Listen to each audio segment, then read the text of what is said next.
Isabela Broadcast Center, himpilang tumatalakay sa mga proyekto at serbisyong tunay para sa tao. Hatid ang mga programang nag-uugnay sa bawat Isabelenyo saan mang panig ng mundo.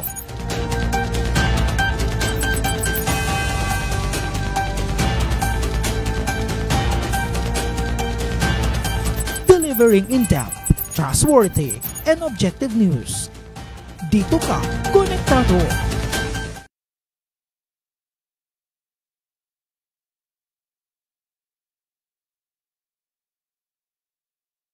Ng Provincial Government of Isabela, Ezekiel Kilang. Sa panibagong episode nga ng Isabela Connect Ka Dito program, abay makakasama natin ngayong araw ang ating masigasig na Provincial Youth Development Officer na si Sir Rambo Baysak at syempre ang ating SK Federation President naman na si Ma'am Catherine Legaspi upang pag-usapan ang mga kasalukuyan at iba pang nailatag na aktibidad ngayong buwan ng kabataan. Pero bago natin kumustahin yung mga ay pabatiin muna natin sila. Well, live ho natin makakasama sa Isabela Broadcaster ang syempre, hindi na ho bago sa Himpapawid si dating sectoral representative, si former board member Rambo Baysak na ngayon siya yung Youth Development Officer ng Pamalang Palalawigan ng Isabela. Sir Rambo, welcome ho sa Isabela Broadcast Center. Thank you, Sir Ezekiel, and good afternoon sa iyo. Good afternoon kay SK Cat, and good afternoon po sa lahat ng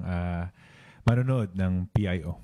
Nako, maraming salamat, sir. Ma'am Catherine, magandang hapon po. And magandang hapon po, Sir Ezekiel, and ganoon din po sa ating Provincial Youth Development Officer, Sir Rambo. At syempre, isang makakabataang hapon po sa lahat ng mga nanonood ng ating live broadcast. Anyway, sige, sa mga Isabelenyo natin at syempre sa mga kabataan, inanyayahan namin kayo na makiisa sa ating talakayan ngayong hapon upang pag-usapan ang mga programa at aktibidad na inihanda para sa inyo. Pero I know, Sir Rambo, nitong mga nakalipas na mga araw may mga inilunsad na kayo.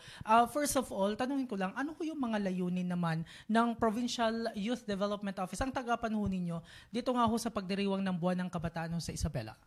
Yes, of course, ang layunin po ng Provincial Youth Development Office is of course to strengthen the collaboration between the local government or ang provincial government with our youth sectors sa pamamagitan po ito ng magandang programa, mga plans, and meaningful activities and initiatives.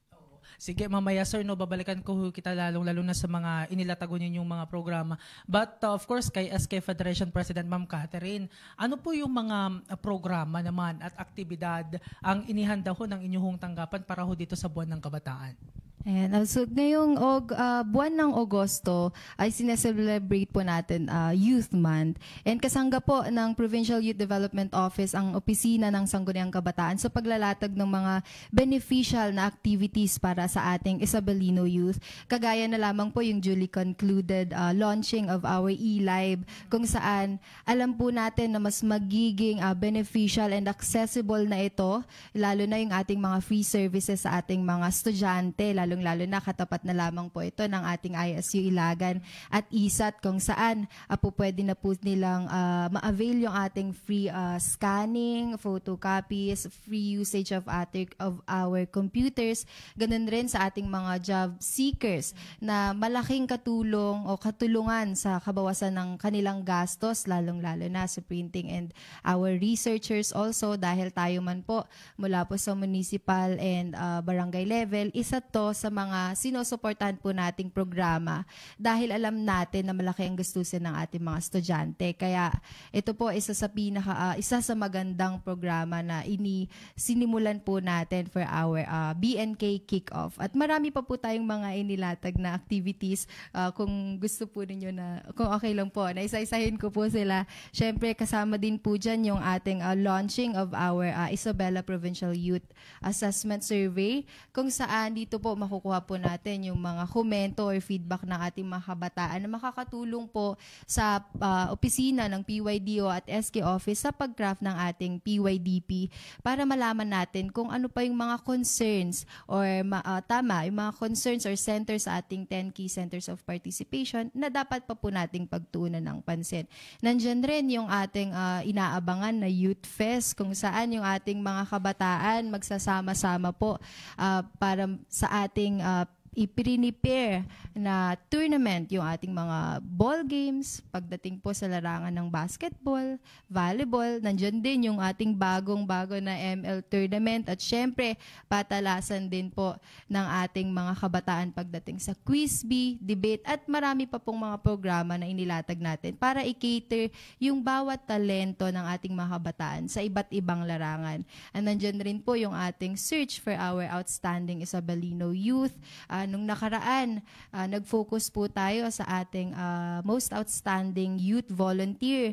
At ngayon po, dahil tayo po, sabi nga po ng ating governor, bakit hindi natin pagtuunan ng pansin yung ating agrikultura. Ngayong taon, nakafocus po tayo sa ating search for most outstanding young agriculturist. At syempre yung ating soya na gagawin po natin para mapakita kung ano na po yung ating mga natapos, yung mga gusto pa pong tapusin at mga programang ilalatag para sa mga kabataan. Naku, talagang napakarami at magiging abala yung ating mga kabataan, mga Isabeleños. Pero, Sir Rambo, no? Well, anyway, maraming salamat, Ma'am Catherine, sa pagbahagi ng mga aktibidad ho na yan. Isa sa napakalaking programa ho ngayon, proyekto ng Provincial Government of Isabela, ay ito hong paglulunsad ho natin ng e-library. Maaari ba ninyong paki-explain what is all about e-library, aside sa nauna na hong mga nabanggit ho kanina ni SK Federation Legazpi, at paano ho ito makakapag-access? Paano ito may access ng mga kabataan? Ito pong e-library ho natin. I know, yung tanggapan ho ninyo, yung pangunahing tututok ho, the answer. Yes, sir. Tama ka dyan. Actually, itong e-library, isa po ito sa mga pangunahing programa po ni Apo Governor. So, sinabi niya sa akin na look into it and utilize it, sabi niya. So naisip po namin na idala ito sa Provincial Museum and Library because it is more accessible to our students because right across lang po yung ISU Ilagan and ISAT. And actually, this is not limited to students only, no. Anyone and anybody can access it. For them to access it, they just have to go there, mag-register lang po sila because they need to do the registration form. Then, kailangan din po kasi nila magkaroon ng username and password to access the PCs. Sa part po namin, part po ng monitoring namin yun. Kung siguro tanong nila, ano ba yung mga dapat lang na mga activities na gagawin ng mga, syempre not only students kundi out of school yun. Yes. May mga kanho ba? May mga limited into what lang ho yung gagawin ng mga kabataan ho doon? Of course, ang pinaka main purpose nun is internet access. Fast internet access siya. We also provide free printing, scanning, and the like. And they also have access po sa e-books na provided ng National Library.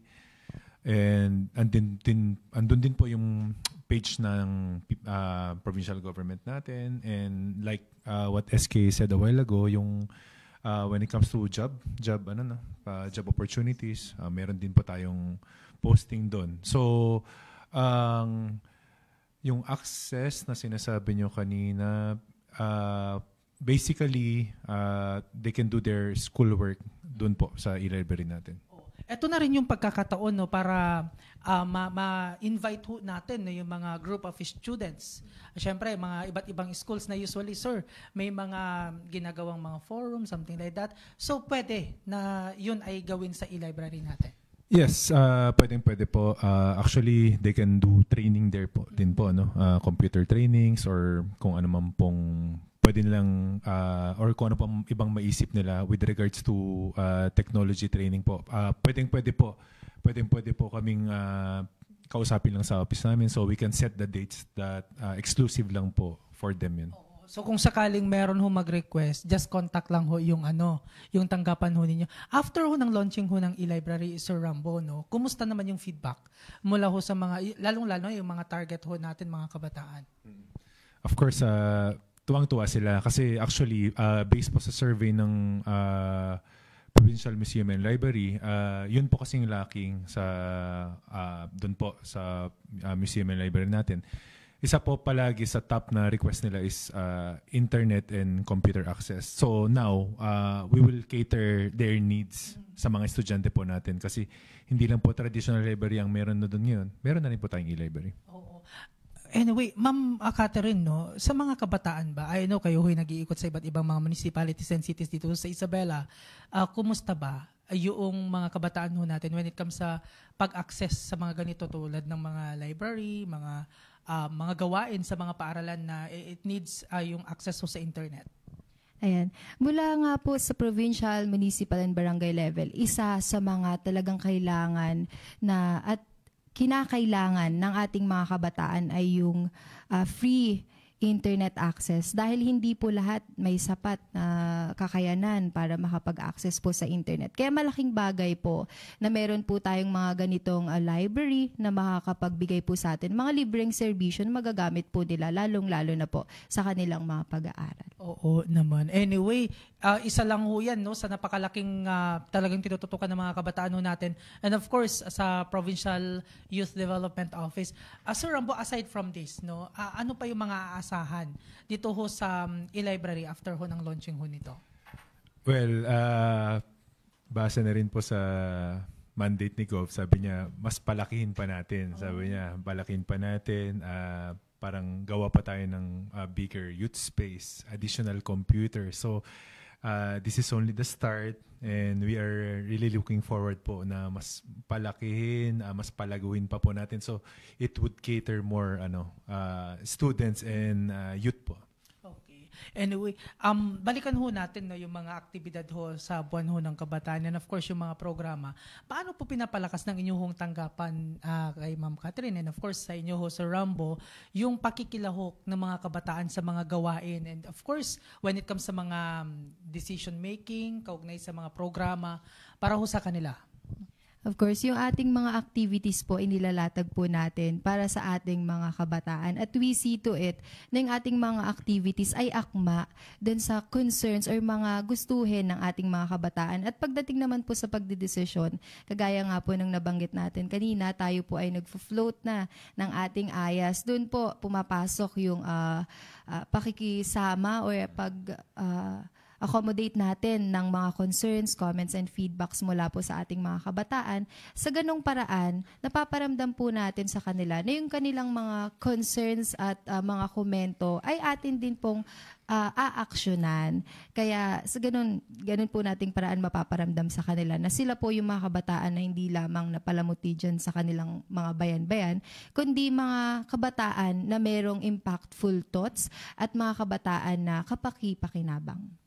And may I add lang, no, andun din yung council nagkaisa natin, Kat, no, which includes the Provincial Youth Development Office, our SK Federation officers, local youth development officers ng bawat munisipyo, mga YORP or youth organizations, and other youth leaders pa po, and Libro. Kasama rin po natin yung Libro niya, or leader ni Bro po. So, nagkakaroon po kami ng quarterly meeting, dyan po nagkakaroon ng consultations, recommendations. Yeah. Doon po natin napapalakas yung ugnayan natin sa mga kabataan. Speaking of consultation, yun ho sana yung tatanungin ko. Maybe yan ho yung isa sa ginagawa ho ninyo.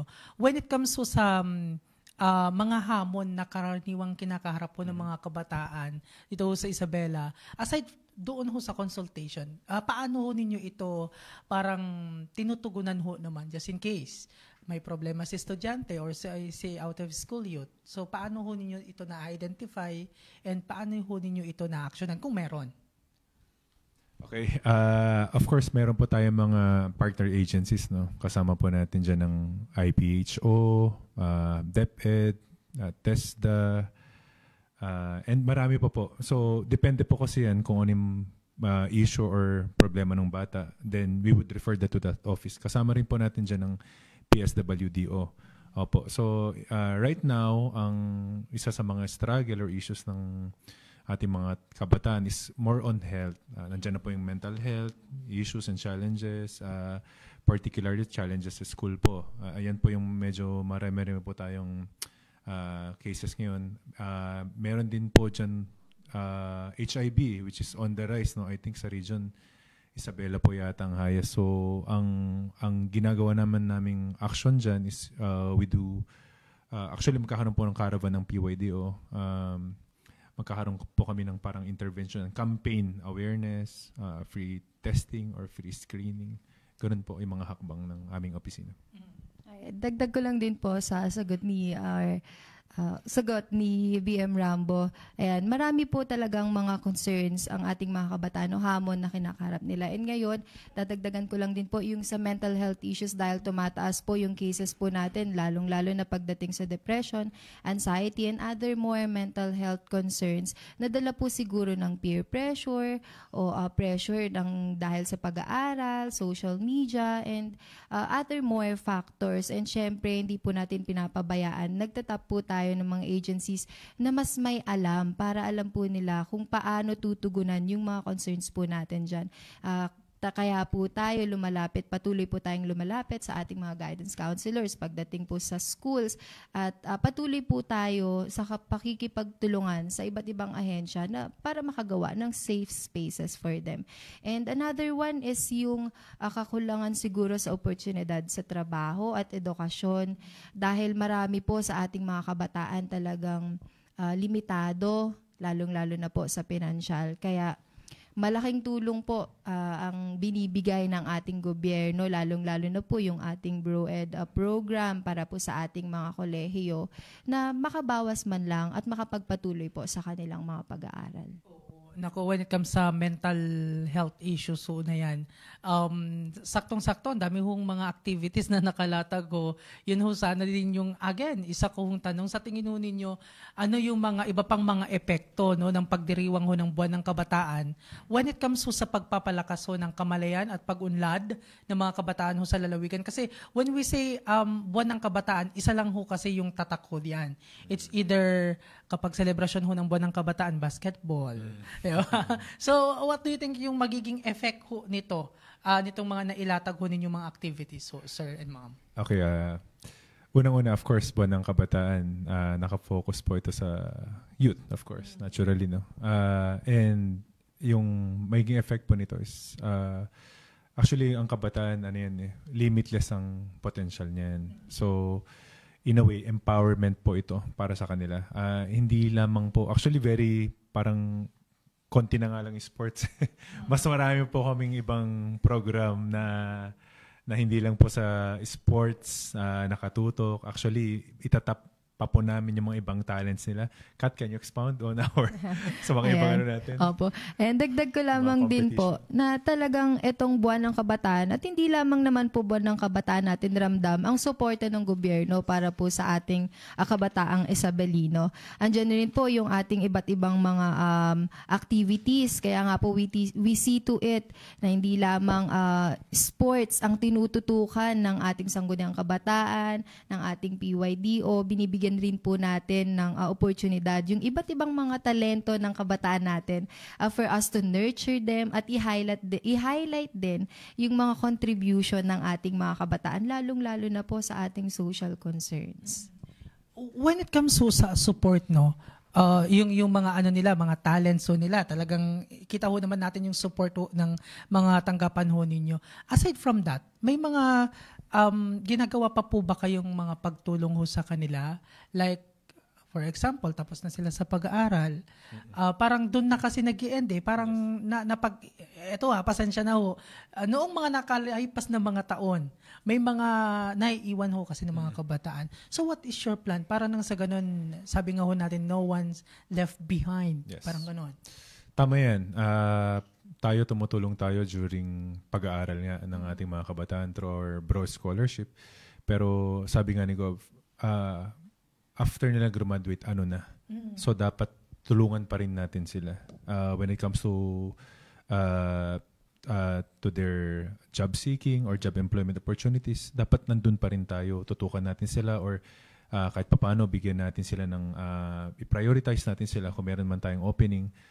Kunin natin itong mga naging scholars natin kasi they are well equipped and well capable po. At yun. At hindi rin po nawawala, syempre, sa ating mga activities, yung ating job fair, kung saan yung ating mga listahan, yung mga graduates, yung mga potential, at syempre lahat na rin ng pwede po nating tulungan at i-endorse, talagang hinahanap natin, iniisa-isa natin, para mabigyan din sila ng opportunity na makapasok at makahanap din po ng trabaho. Nako, with that mga programs and projects, talagang makakamit ho natin yung tinatawag ho natin ang kabataan ang pag-asa ho ng bayan. Anyway, nakikita ho natin yung very active ho yung mga tanggapan ho ninyo kay Sir Rambo, yung PYDO talaga naman. Tuloy-tuloy ho yan. Even sa tanggapan ho ni Ma'am Kath, kumusta ho naman yung koordinasyon ho ninyo sa mga local counterparts ho ninyo, sa mga LGU so far, sa monitoring ho ninyo when it comes sa mga programs ho naman nila? Yes, okay naman po. So when it comes to local youth, sa mga coordination namin with the local youth development officers, I think we have the same goal naman. No? And kami in our office, talagang we plan this year na talagang bababa po kami bawat bayan to para makumusta sila on the ground, no? Para ma-meet natin sila, makita natin kung ano yung mga programs nila or kung ano pa yung mga pagkukulang or yung mga gusto lang magawa. Of course, ano natin sila since counterpart natin sila, dapat always on the equal po and same po yung gusto natin na ma-achieve for our youth. How about sa inyo, Ma'am Kat? Ganun rin naman po sa opisina ng Sangguniang Kabataan. Pag bumababa po tayo sa ating mga locals, siguro dahil iisa po yung layunin natin na makapag-implement ng mga gagandang mga programa para sa kabataan, ay all-out support po yung lahat ng mga agencies na nilalapitan natin para ma-implement natin yung mga proyekto na meron po tayo.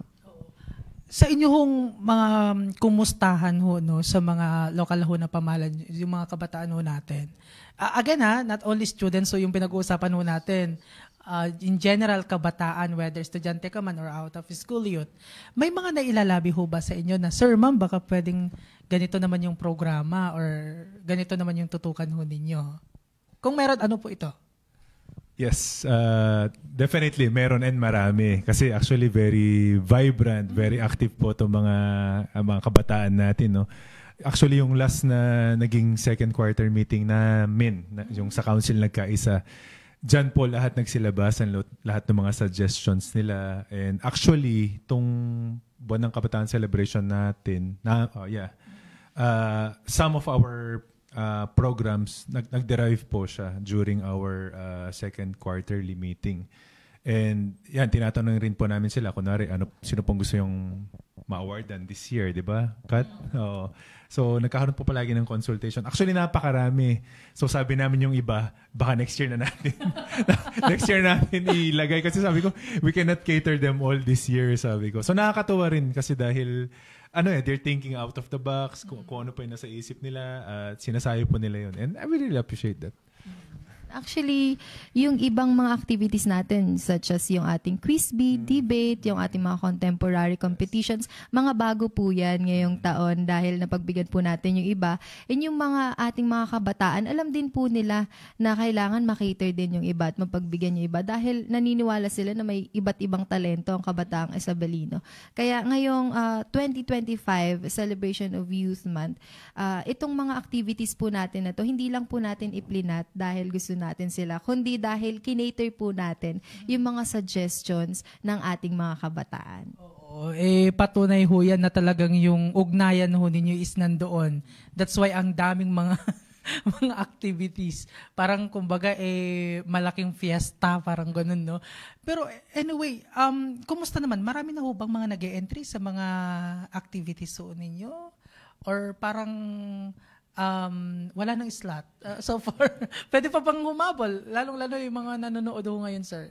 Actually, ongoing po yung ano natin, no, yung submission natin or for nominations. Marami naman po. Actually, marami nagtatanong rin, marami nagme-message sa Facebook page natin kung ano po yung qualifications, hanggang kailan yung deadline. So, really, talagang province-wide po itong mga gusto pong sumali sa ating competition. And nakakatuwa rin that hindi mo akalain na ganoon po pala karaming talented na kabataang Isabelino. Yes po. Ako kasi medyo futuristic din ho kasi ako. Aside ho sa napakalaking project na e-library, aside ho sa mga activities ho nito, may mga niluluto na ho ba kayo na mga iba pang mga programa para ho dito sa mga kabataan ho natin sa Rambo? Ayoko pa naman siyang pangunahan talaga, no? Pero in the near future siguro, of course, we would want to have our own youth center sana. Parang super youth center na siya, no? Na nandun na lahat, doon na magkakaroon ng office SK Fed, yung mga counselors natin, no? Basta, kumbaga one-stop shop siya for kabataan and hopefully po matupad natin yun in the future. Oo naman, maging optimistic ko tayo diyan. But kay SK Federation President, kasi kayo ho'y nasa sangguniang panlalawigan. May mga parang soon ipapasahonin yung resolution o ordinansa na it will benefit yung mga kabataan ho natin. And buti na lang naunang sumagot si BM Rambo dahil baka makapag-spill ako ng mga projects natin na hindi pa pala pwedeng Pero wag po kayong mag-alala dahil hindi lamang po, sabi ko nga po, buwan ng August na suporta ang gobyerno. Hindi man po namin mailabas ngayon yung ating mga projects dahil gusto namin i-surprise ang ating mga kabataan at planado natin na maibaba sa kanila. Meron po tayong mga nakalaan pang mga projects or mga activities para sa ating mga kabataan, lalong-lalo na syempre. Hindi lamang po siya ngayon, kundi pang buong taon siya na para sa ating mga kabataan. Nako, sige, abangan ho ninyo yan sa atin ho mga kabataan. Anyway, maraming salamat Sir Rambo and of course kay Ma'am Catherine. Siguro ibibigay ko ho yung pagkakataong ito na mag-invite ho kayo sa atin ho mga kabataan and of course lalong-lalo na Sir Rambo, yung e-library ho natin, napakalaking bagay ho yan para ho sa ating ho mga kabataan. Yes, of course, we would like to invite everyone, lalo-lalo na po sa ating mga kabataang Isabelino, na please come and join our month-long celebration po ng Buwan ng Kabataan. Napakarami pong pasabog ang opisina namin at ang opisina ni SK Cat. I'm sure mag-e-enjoy po kayo. Hindi lamang po ito pang sports, meron din po siyang cultural, of course, academic, and many more po. And of course, yung sa ating pong e-library, meron nga po nag-message the other day kung pwede raw ba elementary. Sabi ko, yes, definitely. Hindi lang po ito pang estudyante. Actually, it's for everyone. Feel free po. Pwede po kayong pumunta doon. Monday to Friday, 8 to 5. Yun po ang schedule natin. And sa mga gusto po mag-avail ng kunwari special training po, pwede rin po, iset lang din po natin. Just makipag-ugnayan lang po kayo sa office namin and we will cater all your needs po. Ayun, dagdag na lamang din po, inaanyayahan po namin kayo, lahat po ng kabataang Isabelino na nanonood ng ating live broadcast na ang lahat ng activities na inihanda po natin ay para sa inyo. Kaya sama-sama po tayong mag-enjoy at magsama-sama po tayong mag-celebrate ng buwan na inilaan para sa atin. Okay. Anyway, Sir Rambo, baka meron ka pa pong final message sa atin hong mga kabataan na mga nanonood sa mga oras na ito. Ayun nga, sir. So, tong sa buwan ng kabataan natin,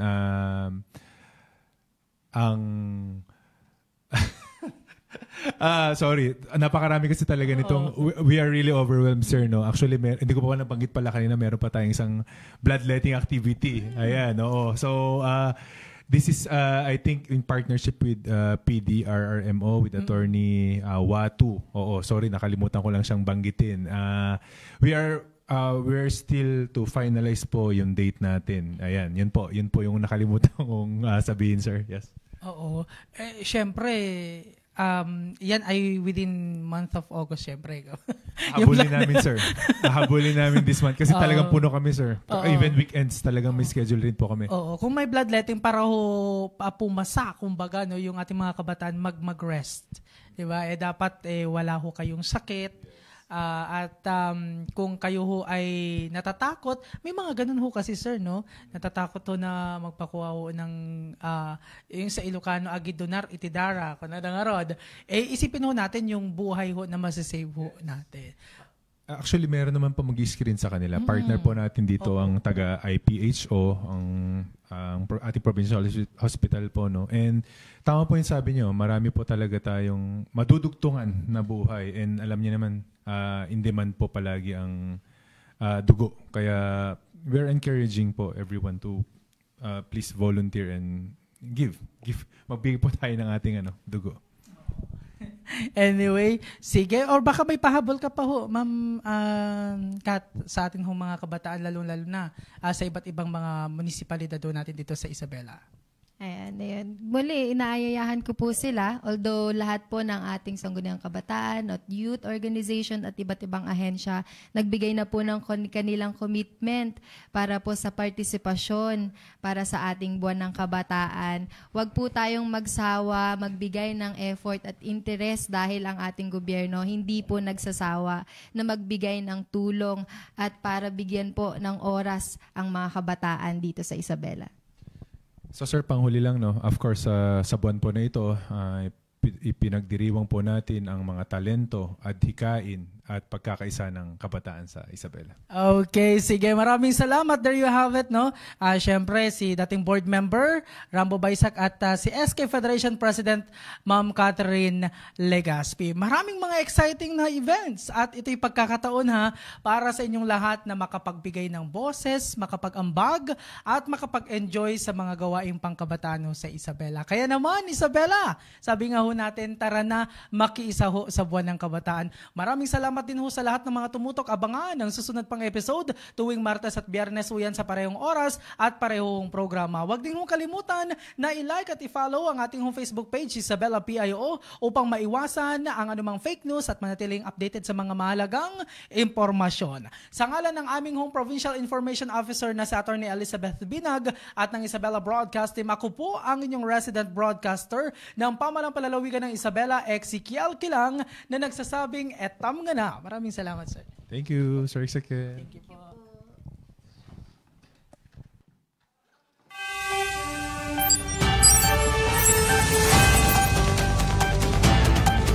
Isabela Broadcast Center, himpilang tumatalakay sa mga proyekto at serbisyong tunay para sa tao. Hatid ang mga programang nag-uugnay sa bawat Isabelenyo saan mang panig ng mundo.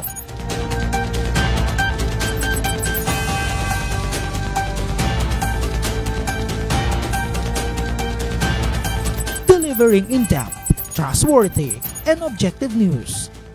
Dito ka, konektado.